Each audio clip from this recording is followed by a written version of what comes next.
SB19 binato habang nasa stage sa JBL Soundfest 2024.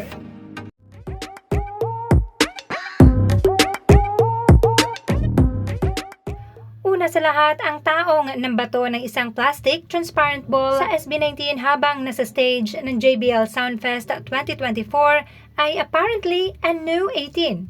It was a plastic ball with a picture of Stell inside, which I think is a freebie from another 18.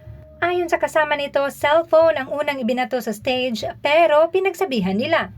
Pero hindi nila alam na ibabato pa ang hawak nitong plastic ball na nabasag pa sa stage.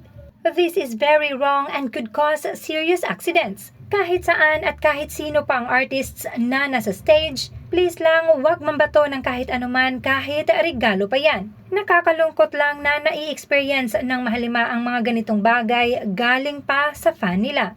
Let this be a lesson.